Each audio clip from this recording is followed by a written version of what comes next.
I'm Myrtle, 67 years old, a retired nurse from Boston. I raised my only son, Brandon, single-handedly after losing my husband when our boy was just 8. We were incredibly close through the years until he married Stephanie 5 years ago. Things changed gradually, but nothing prepared me for yesterday's text. "Mom, don't forget to finish the leftovers in the fridge," after they celebrated his promotion at a fancy restaurant without me. I simply replied, "Okay," before quietly packing my bags and leaving.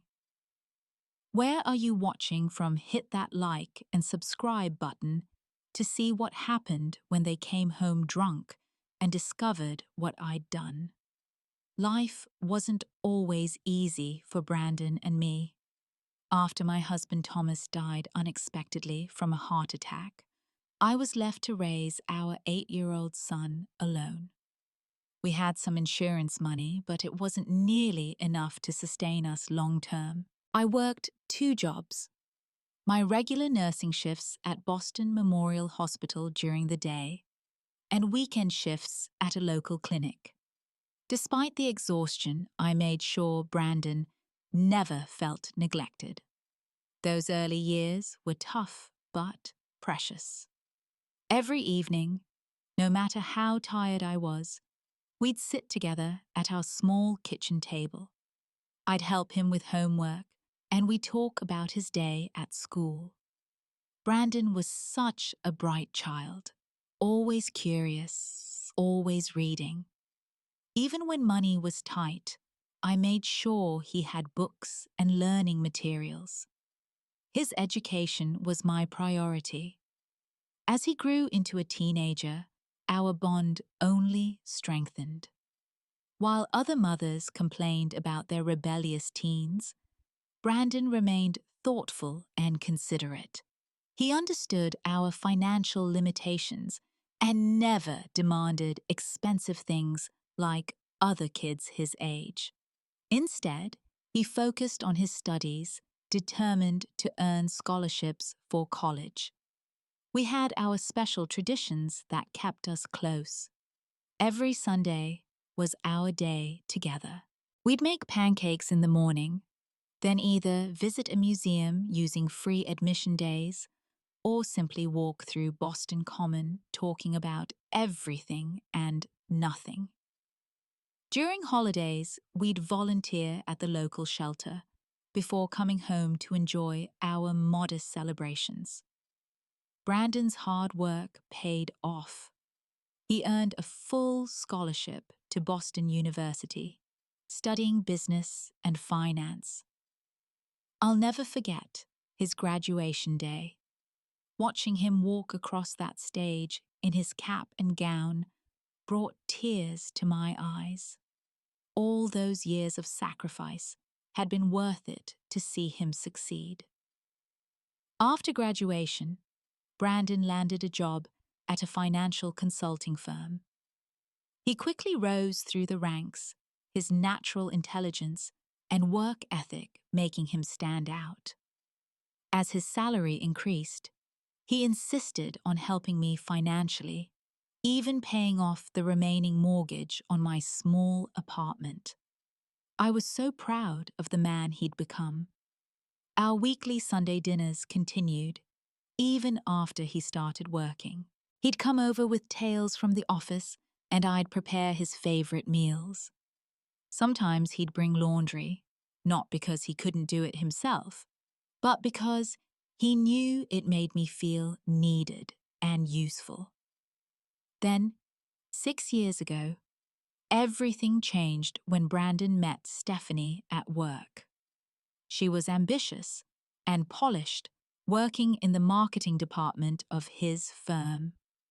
When he first brought her home for dinner, I could see he was smitten.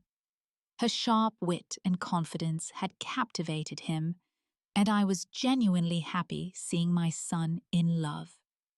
Their courtship was brief but intense. Within a year, Brandon proposed. I was thrilled for them both and immediately threw myself into helping with wedding preparations.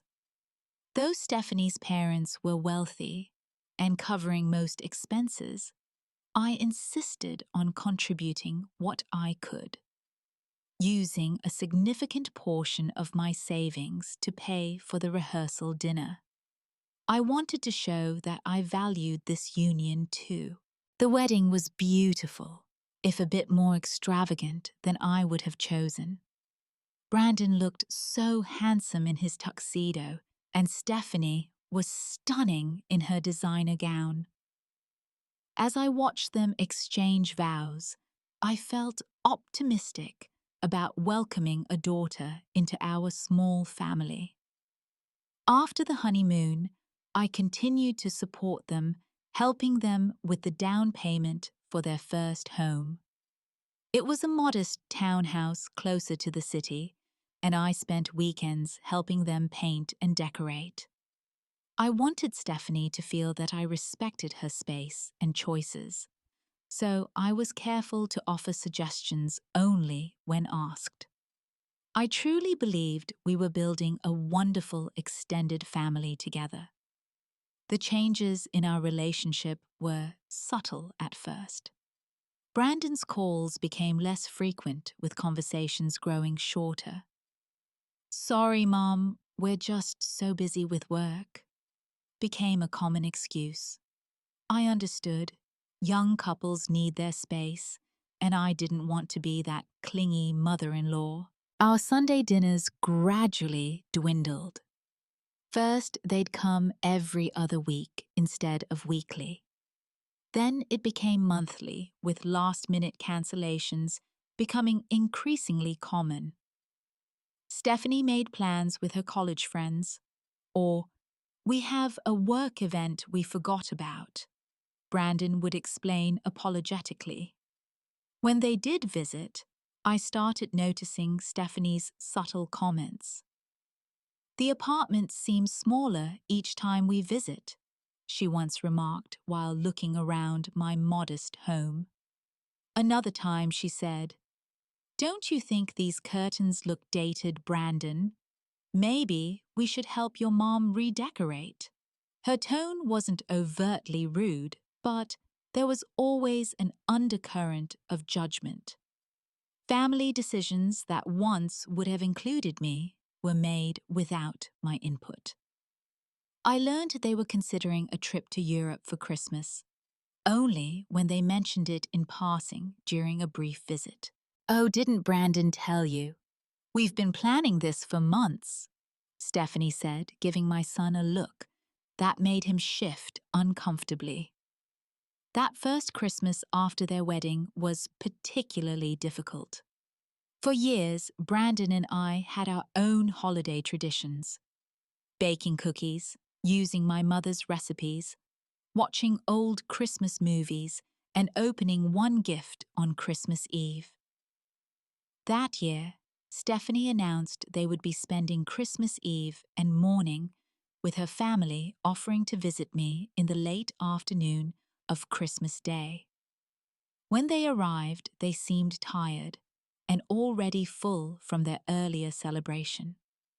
They barely touched the dinner I had prepared and left after only 2 hours. Brandon's gift to me was a generic scarf that still had the gift receipt tucked inside. Later, I noticed the tag was from a store where Stephanie worked part-time during college. It felt like a last-minute afterthought. My son forgot my birthday that same year, something that had never happened before. 3 days after I received a text, "Sorry about missing your birthday, Mom. Things have been crazy at work. Stephanie and I will make it up to you soon." That promised makeup celebration never materialized. Still, I tried to maintain our relationship by making myself useful. I offered to babysit when they needed a night out, though these invitations were rarely accepted. I'd cook meals and bring them over when they mentioned being busy, hoping to ease their stress. I volunteered to help with housework, when Stephanie mentioned their cleaning service had cancelled. Each time my offers were accepted, but with little gratitude. I found myself feeling increasingly taken for granted. When Brandon needed tax documents from his childhood, I spent days organizing everything perfectly. His response was a quick text. Got the package, thanks. No call, no visit. Inside, I struggled with conflicting emotions. Should I speak up about feeling excluded? But then, wouldn't that just confirm the stereotype of the interfering mother-in-law? I'd heard Stephanie mention her friend's nightmare mother-in-law and didn't want to become another story she told. So I remained silent, hoping things would naturally improve with time. As Brandon's career flourished, the distance between us grew wider. He was promoted to senior financial consultant, then to team manager. Each success made me immensely proud, but I increasingly felt like a spectator, watching from afar, rather than someone sharing in his journey. When Brandon was 35, he and Stephanie decided to move to a larger home in an upscale suburb 20 miles from the city. I learned about this major decision through a casual phone conversation. By the way, Mom, we're house hunting in Westridge Estates. The schools there are excellent for when we start a family. The day they closed on the new house, I offered to help with the move. That's okay, Stephanie responded. We've hired professional movers. Besides, there are a lot of stairs, and we wouldn't want you to hurt yourself. I was only 62 then, and in excellent health from my years as a nurse. But suddenly I was being treated as though I were frail and elderly. Their new home was beautiful. 5 bedrooms, a spacious backyard, and a gourmet kitchen Stephanie had always wanted. During my first visit, I brought a housewarming gift, a hand-stitched quilt I'd spent months making. "Oh, this is unique," Stephanie said quickly, placing it in a hall closet. Later, I noticed it wasn't displayed anywhere in the house. Stephanie's control over family decisions became increasingly obvious. When I suggested hosting Thanksgiving, she quickly intervened. "We've already promised my parents we'd come to their lake house. Maybe next year, Margaret." She often called me Margaret, despite knowing I preferred Myrtle, the name my parents had given me, and that everyone else used. 2 years ago, my world brightened momentarily when they announced Stephanie was pregnant. I was overjoyed at the prospect of becoming a grandmother. During her pregnancy, I knitted baby clothes and purchased a beautiful antique rocking chair for their nursery. "It's very old-fashioned," Stephanie commented, "but maybe we can use it in the guest room." When little Ellie was born, I rushed to the hospital with flowers and gifts, only to learn that Stephanie's parents had been there for hours already. "They were our first call," Brandon explained weakly. "We thought you might be sleeping since it was late." The truth stung. I wasn't even an afterthought. I was barely a thought at all. My time with my granddaughter was carefully rationed.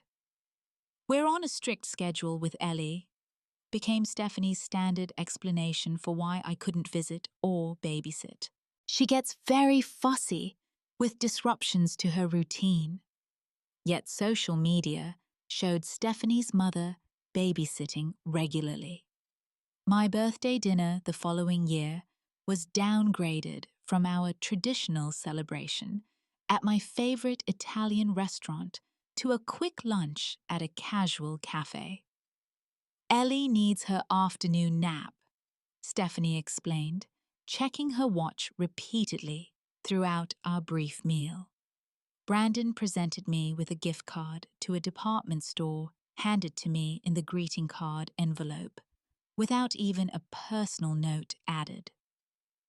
One afternoon, I stopped by unexpectedly with homemade soup when Brandon mentioned over text that he had a cold. As I approached their front door, I overheard Stephanie talking to her friend in the backyard. Brandon's mother is coming over again with some soup. She's always trying to insert herself into our lives. I mean, I get it. She's lonely, but it's exhausting having to entertain her all the time. What hurt most wasn't just Stephanie's words, but Brandon's silence. He had become passive, allowing his wife to dictate the terms of my role in their lives. The little boy, who once couldn't wait to tell me about his day, now barely made time for a weekly phone call. Depression crept into my life quietly. I found myself spending more time alone often, sitting in my apartment with the television on for background noise rather than entertainment. My friend Janet noticed the change during our monthly lunch. "You're not yourself lately, Myrtle. Is everything okay with Brandon?" I brushed off her concern, unwilling to speak ill of my son or his wife. But, in private moments, I couldn't deny the truth. I was becoming increasingly isolated, my world shrinking, as my only child built a life that had little room for me.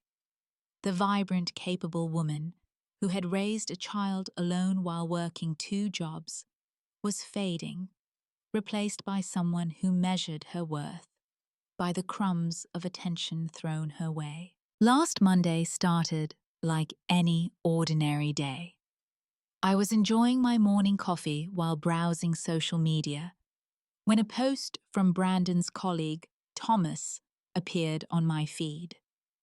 "Congratulations to Brandon Williams on his promotion to regional director. Well-deserved recognition for an outstanding professional." There was a photo of my son accepting a plaque, beaming with pride. My heart swelled with pride, then immediately sank. This was major news in my son's life, a promotion he must have been working toward for months. And I was learning about it through a social media post. I waited for a call or text from Brandon sharing his achievement. Nothing came. That afternoon, I ran into Susan, a mutual friend, whose daughter worked at the same company. "Isn't it wonderful about Brandon's promotion?" she gushed. "I hear they're celebrating with a dinner at La Maison tomorrow night. Such a fancy restaurant. Will you be going?" I fumbled for words, embarrassment burning my cheeks. "Oh, I'm not sure yet. I have to check my calendar," I lied, not wanting to admit I hadn't been invited. Susan gave me a strange look, clearly aware of my deception. Back home, I called Brandon, my hands shaking slightly as I dialed. The call went to voicemail. I left what I hoped was an upbeat message. "Brandon, honey, I just heard about your promotion. I'm so proud of you. Call me when you get a chance." He didn't return my call that day, or the next. All Wednesday, I kept my phone close, jumping each time it buzzed, hoping it was an invitation to join the celebration dinner. By evening, I had to accept the truth. I wasn't going to be included. I pictured them all at that exclusive restaurant. Brandon, Stephanie, their work friends probably, Stephanie's parents, everyone except me. At 9:37 p.m., my phone finally chimed with a message from Stephanie. "Mom, don't forget to finish the leftovers in the fridge." Confused, I stared at the text. What leftovers? I hadn't cooked anything special recently. Then it dawned on me. They had brought me leftovers from their celebration dinner. I checked my front door and found a plastic grocery bag hanging from the knob. Inside was a cheap plastic container with what looked like pasta remnants and half a piece of garlic bread. With trembling hands, I carried the container to my kitchen. The food was casually thrown together, sauce spilling over into the bread, clearly an afterthought. This was what I deserved in their eyes. Not a place at the table, not even a proper invitation. Just scraps in a disposable container left at my door like charity. Curious about what I had missed, I reluctantly checked social media again. Stephanie had posted several photos from the evening. Brandon raising a champagne glass, Stephanie's parents posing with the couple colleagues, gathered around a lavish table covered with fine food and wine. The caption read, "Celebrating my amazing husband's promotion with our favorite people." Favorite people. The words cut deep. In 27 years of motherhood, through every sacrifice and hardship, I had somehow failed to remain one of my son's favorite people. I sat alone in my silent apartment, the untouched container of food on the counter, tears streaming down my face. The pain was physical, a heaviness in my chest that made it difficult to breathe. All those years of putting Brandon first, of building my world around his happiness. And this was what it had come to. A forgotten birthday, a downgraded lunch, leftover scraps from a celebration I wasn't worthy to attend. For hours I cried until no more tears would come. Then, in the quiet aftermath, something unexpected happened. The crushing pain gave way to clarity. This wasn't just about a dinner or leftovers. It was about years of slowly being erased from my son's life, of accepting disrespect and neglect because I was afraid of losing him completely. In that moment, looking at that pathetic container of food, I realized I had already lost him. And in trying to hold on to the scraps of our relationship, I had lost something even more important: my dignity. As the initial shock faded, a strange calm settled over me. I picked up my phone and typed a simple response to Stephanie's message. Okay. Nothing more, nothing less. Then I set the phone down and looked around my apartment with fresh eyes. This home had witnessed my journey as a mother, from the sleepless nights with a young Brandon to the proud moments of his achievements. Now, it would witness something new, my reclamation of self-worth. I didn't act out of anger. There was a certain peace in my decision, a certainty I hadn't felt in years. I retrieved my suitcases from the storage closet and began a methodical inventory of my life. What did I truly need? What mattered? Into the larger suitcase went practical essentials: clothes, medications, toiletries.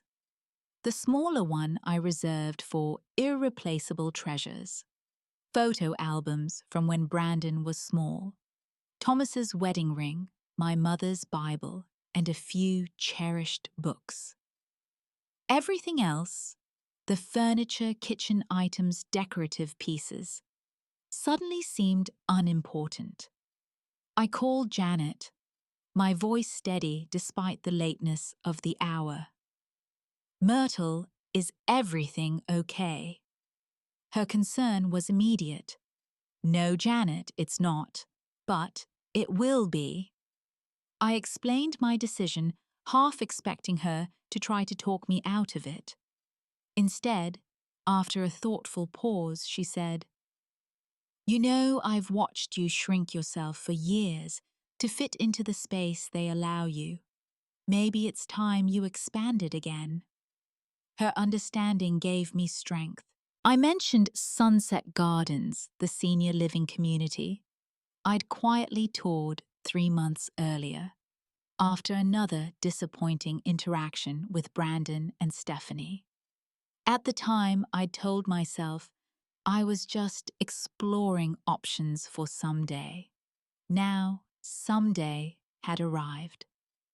They had a one-bedroom apartment available on the garden level, I told Janet. "I wonder if it's still open." A quick call to their after-hours line confirmed it was. The night manager, hearing the determination in my voice, agreed to meet me despite the late hour. "We can handle the paperwork tomorrow," she assured me, "if you're certain we can get you settled tonight."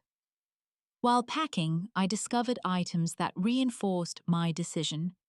Birthday cards from Brandon, before his marriage, filled with loving personal messages, so different from the generic signed cards of recent years.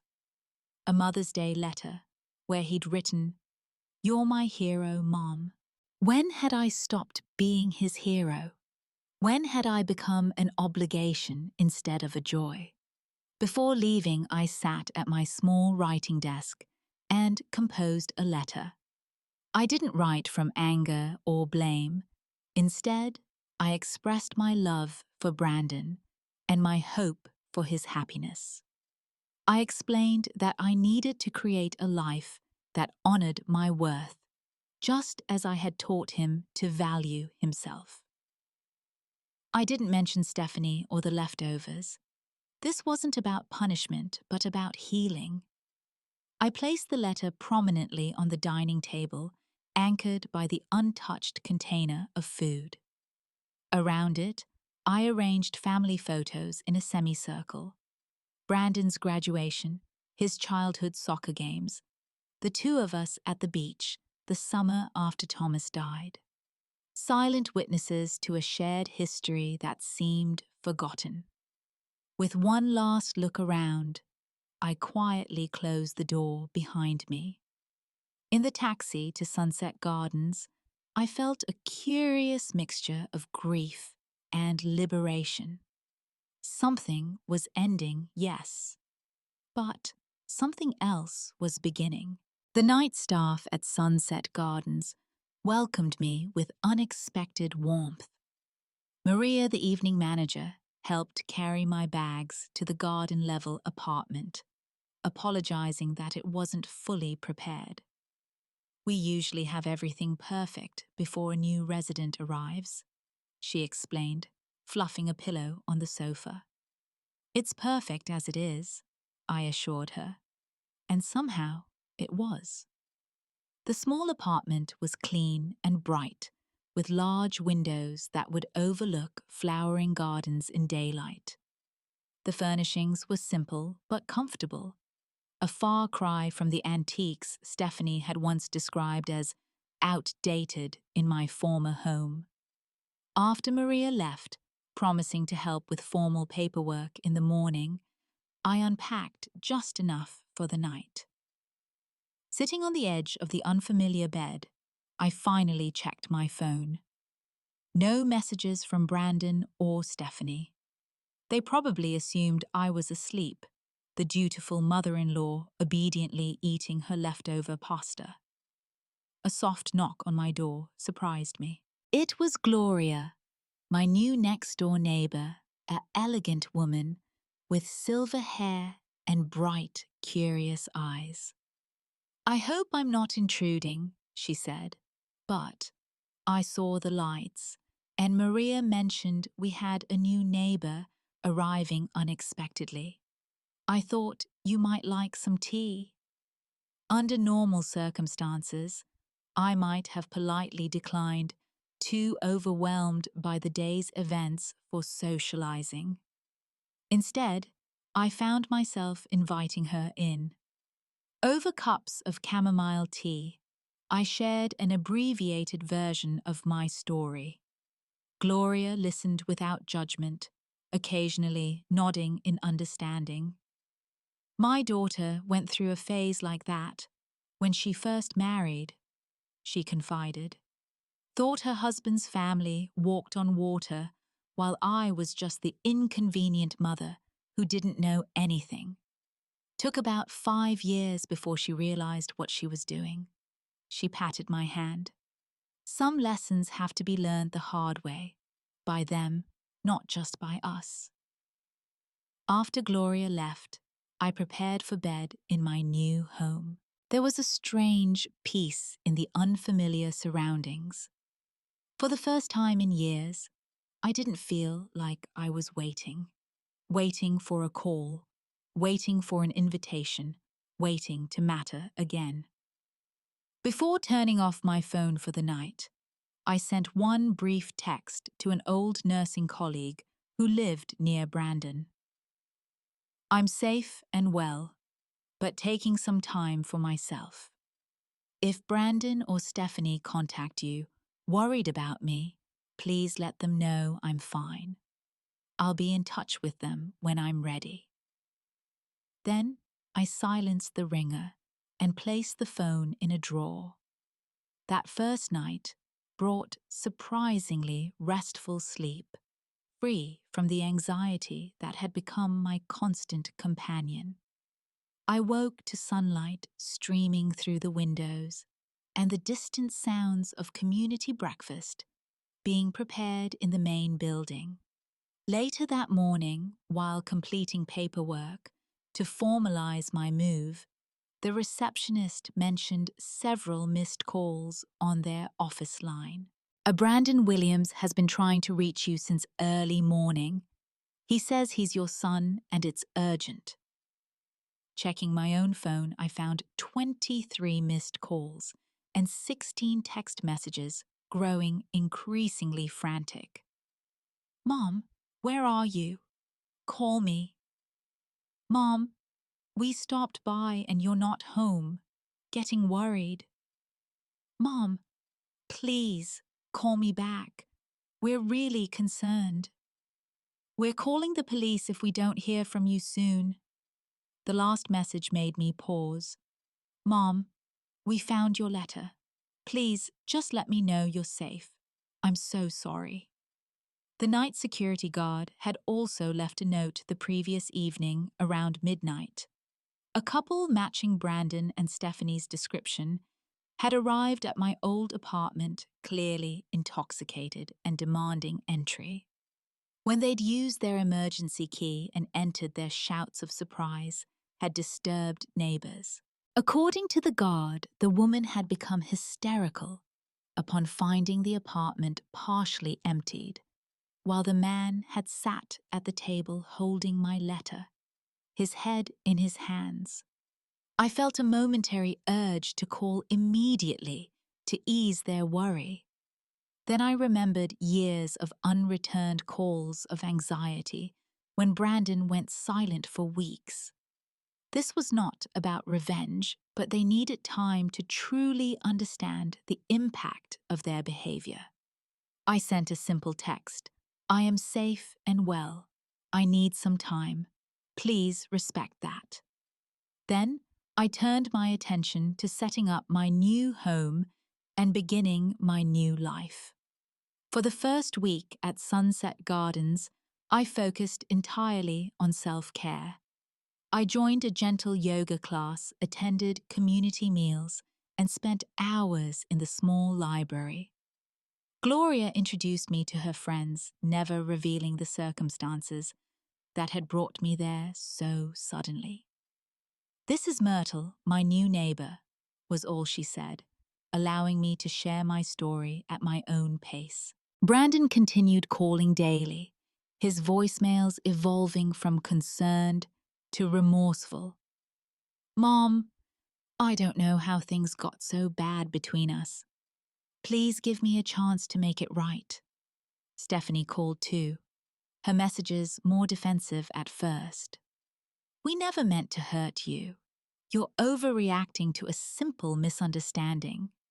As days passed, even her tone shifted. Margaret, Myrtle, I think we need to talk. Brandon is really struggling with this. After a week of reflection, I felt ready for contact, but on my terms. I texted Brandon, suggesting we meet at a small cafe halfway between Sunset Gardens and his home, neutral territory where we could talk privately. He arrived 20 minutes early, eyes red-rimmed from lack of sleep.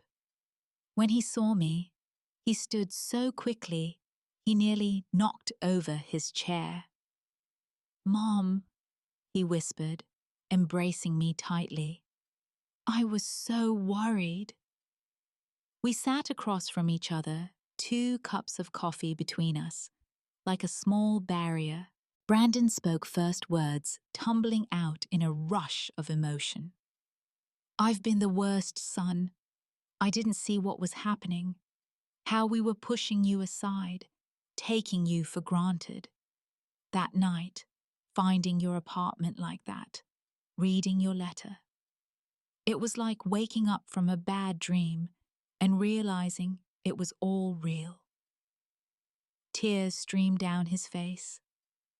When we got home from the restaurant that night, Stephanie mentioned sending you leftovers. I didn't think anything of it. That's how disconnected I'd become. I didn't even realize we hadn't invited you to celebrate my promotion. What kind of son doesn't include his mother in a moment like that? I listened quietly, letting him speak without interruption. When he finally paused, I took a deep breath. "Brandon, I didn't leave to punish you. I left because I finally understood that I'd been accepting crumbs when I deserved a full place at the table. Not just at your celebration dinner, but in your life." All for nearly 2 hours, we talked openly about the gradual erosion of our relationship. Brandon admitted that Stephanie's family had always been dismissive of me, subtly influencing their behavior. Her parents come from money and old Boston connections. They made these little comments about your apartment, your job as a nurse rather than a doctor, the fact that you raised me alone. I should have shut it down immediately, but I was trying to impress them to fit into their world. "And somewhere along the way," I said gently, "you forgot whose world had always made room for you, no matter what." He nodded, unable to speak through his tears. "What about Stephanie?" I finally asked. "Where does she stand in all this?" Brandon looked uncomfortable. "She was defensive at first, said you were being dramatic. But when I found those photos of us from when I was growing up, Mom, there are so many memories I've just been ignoring." I told Stephanie that my relationship with you wasn't negotiable anymore. That either she found a way to make proper space for you in our family, or we needed to rethink our own relationship. "That sounds extreme," I said, concerned. "It needed to be. I've been a coward, Mom, too afraid of rocking the boat to stand up for what matters. That stops now." As we prepared to leave, Brandon asked if I would consider coming back to my apartment. I shook my head. "I've signed a 6-month lease at Sunset Gardens. It's a lovely community, and for the first time in years, I'm making new friends focusing on my own interests. I'm not closing the door on our relationship, far from it. But I need this time to rebuild myself, not just our relationship." He nodded slowly, finally understanding. 2 days later, I received a handwritten letter from Stephanie. Unlike her usually polished facade, this note seemed genuine in its imperfection. Crossed out words, ink smudges, where perhaps tears had fallen. She acknowledged her behavior without excuses and asked for a chance to rebuild trust. Over the following months, healing began slowly. Brandon visited regularly, sometimes with Ellie, but without Stephanie until I was ready. When I finally invited her to join them, she arrived with a homemade meal. Not leftovers, but a carefully prepared dish she'd learned from her grandmother. "I'd like to cook with you sometime," she offered tentatively, "if you're willing to teach me." 6 months after my abrupt departure, they hosted my 68th birthday at my Sunset Gardens apartment. Stephanie had clearly made an effort baking a cake from scratch and helping Ellie make a handmade card. Brandon presented me with a photo album he'd created, documenting our life together with thoughtful captions, acknowledging the sacrifices I'd made. As we gathered around my small dining table, I reflected on the painful journey that had brought us to this moment. The relationship wasn't perfect. Perhaps it never would be. But there was a new foundation of respect that hadn't existed before. Brandon was more attentive, more present. Stephanie was making genuine efforts to include me. And I had found a new strength in standing up for my own worth. Sometimes love means walking away, not in anger, but in self-respect. Sometimes the people who hurt us most need the shock of our absence to truly see us again. And sometimes the most important relationship we need to rebuild is the one with ourselves. Have you ever had to make a difficult decision to protect your dignity in a relationship? What boundaries have you set with family members who took you for granted? Share your experiences in the comments below. If this story resonated with you, please hit that like button and subscribe for more real-life stories about family relationships and personal growth. Remember, it's never too late to teach people how to treat you with the respect you deserve. Thank you for listening, and until next time, take good care of your heart as well as others.